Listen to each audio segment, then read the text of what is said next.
Hello there, YouTubers. This is Joe Drums coming to you. I hope you guys are having a great summer. So far I am. I had quite a few questions, people emailing me about ride cymbals, so I thought I'd make a little segment on ride cymbals.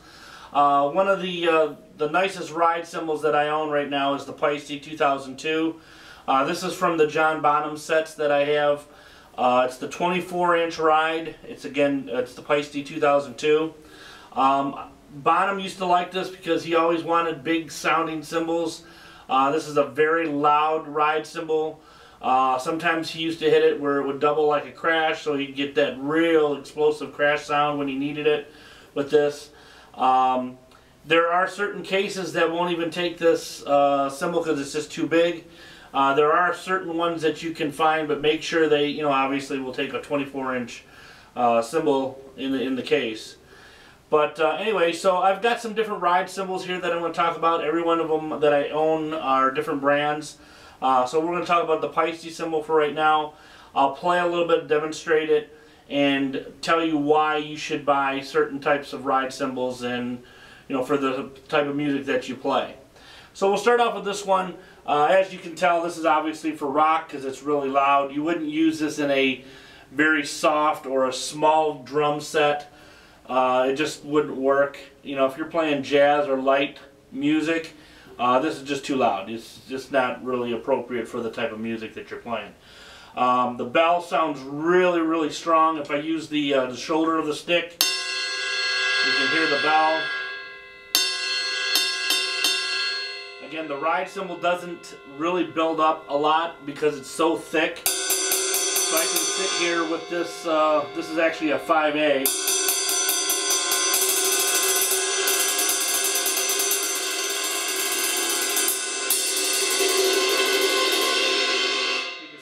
It takes a while for it to get really loud. If I'm playing on the edge of the cymbal, you can see it gets really loud. So this is the Feisty 2002.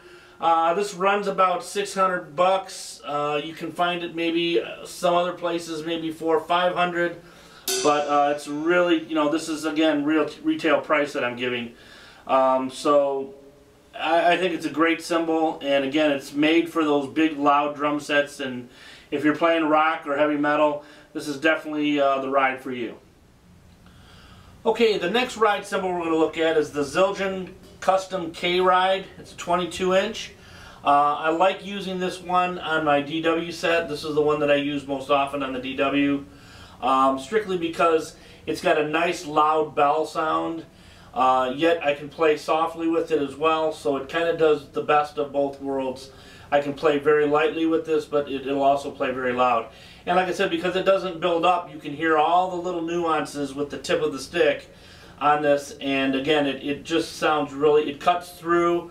I've noticed when I play with other guitar players and bass players, this cymbal definitely cuts through. You can hear every little ping on the ride cymbal.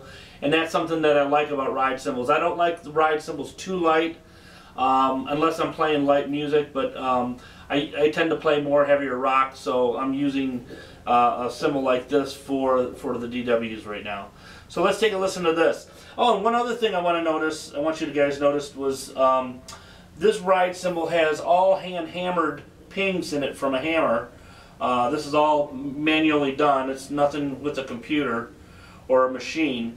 And the difference is, a lot of times you'll see cymbals that have grooves in them, and again, that causes the cymbal to decay. It takes longer for the decay. This cuts out a lot easier when there's just a hand-hammered sound. So it sounds really nice and it cuts out really quick. So that's one of the things I like about this cymbal as well. So let's take a listen to it. Here's the bell. I'll use the shoulder of the stick.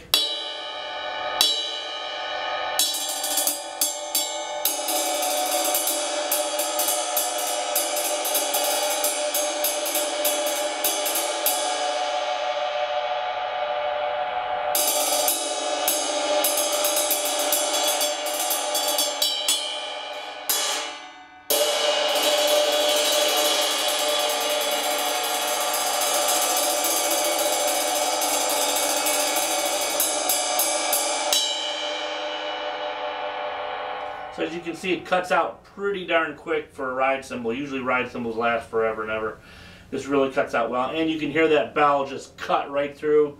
Some of the loudest guitar players that I've played with, this bell will cut right through. So this is definitely a good cymbal for an all-around type of cymbal. It will play with the heavy rock stuff, but you can play with the jazz stuff too, or light ballad music. Okay, and the last cymbal we're going to talk about today is the Paragon 22-inch ride cymbal by Sabian. This is one of Neil's creations. Whereas you see some of the other cymbals, this one has all grooves and some hand hammers. This is manually done, the hand hammers on the bell, but it also has the grooves on the bell. A lot of times you don't see that too often. You'll see either hand hammered or grooves. This happens to have both, and kind of creates a different type of bell sound. It's not too loud, but yet it has a nice ring to it. So let's take a listen to this and we'll check this out. It's real precise. It's just bang, where the other ones were just a lot louder. This just kind of cuts out real quick. Use the tip.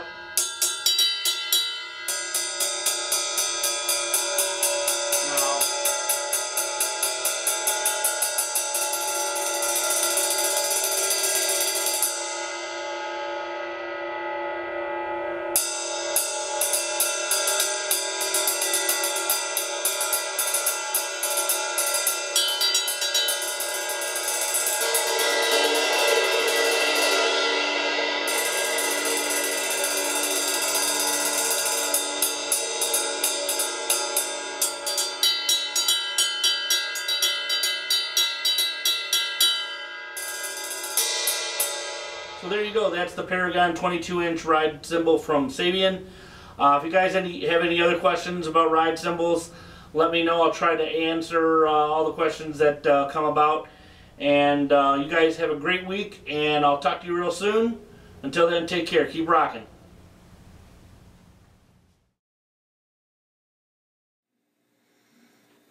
Well, hello everyone. I'm back behind the church altar here. This is my original first drum set with the original cases, and I'm going to open them up and show you what they look like. So let's take a look at the first one right here.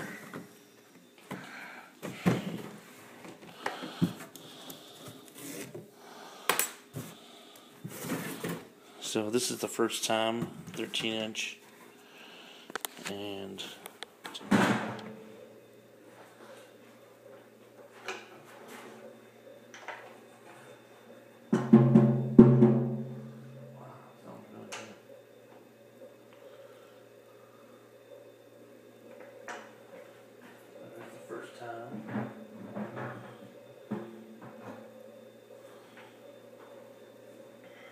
well, as you can see, I've unpacked all my drums. These are the actual cases that go with the CB-700 kit. And right over here, here is the CB-700 kit. Yeah, this is, got this back in 1979.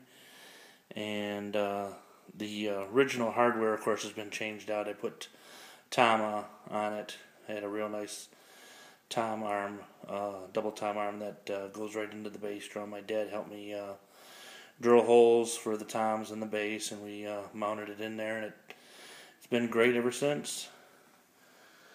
So this is what the kit looks like from the front. Here's the kit from the back.